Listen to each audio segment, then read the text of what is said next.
श्री गणेशाय नमः. आपण गणपतीचे चरित्र ऐकत असताना मोरगावचे आपण चरित्र ऐकलं, जिथे ब्रह्मदेवाने तप करून मोरगावच्या गणपतीची स्थापना केली. तसंच सिद्धटेक गणपतीची स्थापना विष्णू भगवंतांनी केली. ह्या दोघांनाही संकट येत होते, तेव्हा गणपतीची उपासना केली.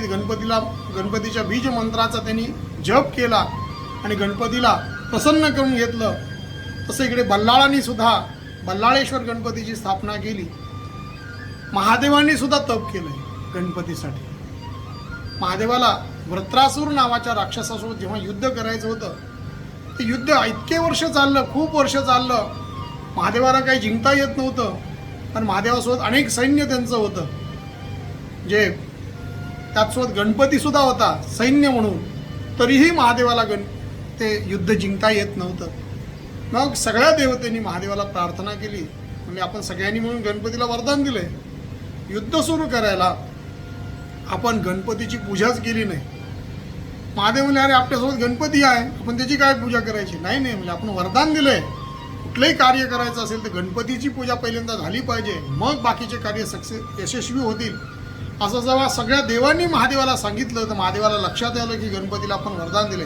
ह्या सगळ्या देवांनी गणपतीचं वरदान देण्यासाठी, गणपतीचं महत्त्व वाढवण्यासाठी सुद्धा तप केलं असू शकतं. तर महादेवांनी तप कुठं केलंय? रांजणगाव गणपती, जो रांजणगाव गणपती आहे तिथे महादेवांनी तप केली अशी आख्यायिका आहे.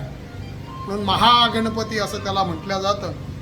गणपतीची अतिशय तीव्र उपासना, म्हणजे स्वतःच्या वडिलांनी गणपतीची उपासना केली हे लक्षात घ्या. आणि गणपतीला प्रसन्न करून घेतलंय आणि गणपतीकडनं युद्ध जिंकण्याचं वरदान मिळवून घेतलंय. जेव्हा गणपतींनी महादेवाला सांगितलं की तुम्ही युद्धात जिंकू शकाल आणि वरदान दिलंय, आणि मग युद्धाला महादेव वृत्रासुराच्या युद्धासाठी गेलेत. वृत्र हत्ये भर हो तो भरो, म्हणजे त्या वृत्ताचा हत्या करण्यासाठी, वृत्ताला मारण्यासाठी गणपतीची पहिल्यांदा उपासना महादेवांनी केली आहे आणि मग युद्धाला गेलेत अशी आख्यायिका आहे. म्हणून आपण सुद्धा कुठलंही कार्य असेल, त्या कार्याच्या आरंभी मात्र गणपतीची उपासना करावी. गणपती हे तत्व आहे. पंचतत्व जे आहेत, 5 देवता आहेत, त्यात गणपती सुद्धा प्रधान आहे. सगळ्या 5ही देवता ज्या आहेत त्यामध्ये गणपती सुद्धा आहे. पंचायतन देवतेमध्ये गणपती आहे. कुठलंही कार्य असेल तर गणपतीच्या पूजेशिवाय आपण पुढे जाऊ नये, कारण आपल्या कार्याला विघ्न येतात. हे 6 विघ्न सुद्धा सांगितलेले आहेत. मोदश्चैव प्रमोदश्च सुमुखो दुर्मुखो तथा अविघ्नो विघ्न करता च षडेते विघ्न नायका. गणपती विघ्न करता पण आहे आणि विघ्न हरता पण आहे. तर गणपतीची उपासना आपण केली पाहिजे आणि गणपतीला प्रसन्न करून आपल्या कार्याला सिद्धीस नेलं पाहिजे. जय श्रीराम.